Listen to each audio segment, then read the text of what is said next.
Segundo a teologia de alguns, a tentação no deserto foi um grande teatro. Você acredita nisso? Muitas pessoas julgam que Jesus, no seu tempo humano, não era capaz de pecar. Qual que é o problema dessa visão?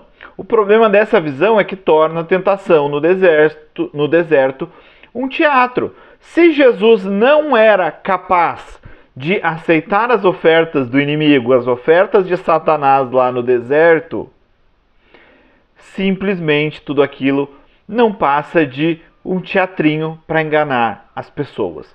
O problema é que isso não é verdade, a Bíblia nos mostra diferente. Vamos ao texto lá da tentação de Jesus. Então foi conduzido, está lá em Mateus capítulo 4, a partir do verso 1. Então foi conduzido Jesus pelo Espírito Santo ao deserto para ser tentado pelo diabo, tendo jejuado 40 dias e 40 noites, depois teve fome. E chegando-se ele ao tentador, disse: Se tu és o Filho de Deus, manda que estas pedras se tornem pães. Ele, porém, respondeu e disse: Está escrito, nem só de pão viverá o homem, mas de toda a palavra que sai da boca de Deus. Então o diabo transportou a cidade santa e colocou-o sobre o pináculo do templo e disse-lhe: Se tu és o Filho de Deus, lança-te daqui abaixo, porque está escrito: Aos seus anjos dará ordens a teu respeito e tomar-te-ão nas mãos, para que nunca tropeces em alguma pedra.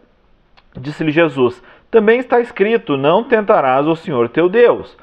Novamente o transportou o diabo ao monte muito alto e mostrou-lhe todos os reinos do mundo e a glória deles, e disse-lhes: Tudo isto te darei, se prostrado me adorares. Então disse-lhe Jesus: Vai-te, Satanás, porque está escrito: Ao Senhor teu Deus adorarás, e só a ele servirás. Então o diabo deixou, e eis que chegaram anjos e o serviram. O autor de Hebreus, ele vai falar também que Jesus, ele pode se compadecer nas nossas fraquezas, porque ele foi tentado em todas as coisas, contudo ele não pecou. A maior maravilha do ministério terreno de Jesus é que ele veio com um corpo como o nosso. Filipenses vai descrever o esvaziamento da divindade de Jesus. Então ele abre mão da sua glória, ele abre mão dos seus atributos divinos para vir à terra como homem nos salvar.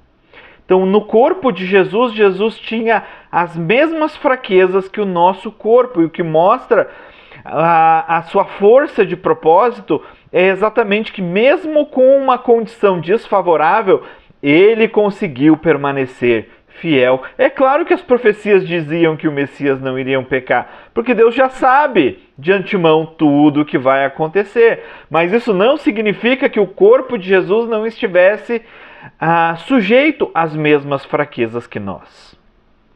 A gente vai perceber Jesus passando fome muitas vezes, e a primeira tentação aqui no deserto trabalha com essas questões físicas. Jesus abriu mão de ser saciado fisicamente por uma proposta do inimigo, porque ele sabia qual que era o propósito dele naquele momento.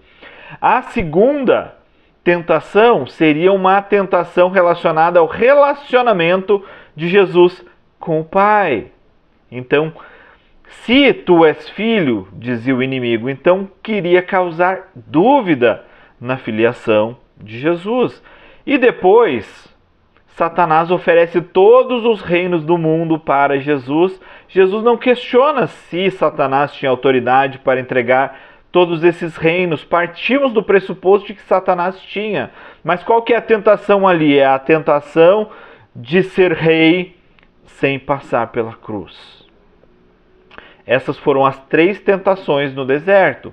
Mas outras tentações aconteceram. Pedro olha para Jesus e fala, em determinado momento, quando Jesus diz que vai à cruz, Pedro diz: não, nós te protegeremos. E Jesus olha para Pedro e diz: afasta-te de mim, Satanás, porque não cogita das coisas de Deus, mas sim das dos homens. E Jesus, mais uma vez, ele está lá no Getsêmani, falando para o Pai: afasta de mim esse cálice, mas que seja feita a tua vontade e não a minha. Jesus, em vários momentos, ele tinha tentações, ele sofria tentações, e o autor de Hebreus diz que ele foi tentado em todas as coisas, pense em todas as tentações possíveis.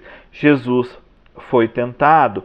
Pense em todas as formas que os seres humanos podem pecar. O autor de Hebreus diz que Jesus foi tentado em todas as coisas, contudo não pecou. A grande maravilha é: Jesus não pecou.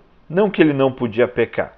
Se ele não tivesse a condição de pecar, tudo seria um teatro. Mas a maravilha do Evangelho é que Deus escolheu encarnar como homem, e homem igual a nós. O homem, lá no Jardim do Éden, entregou o controle da terra para o diabo. Jesus, como homem, tomou de volta esse controle.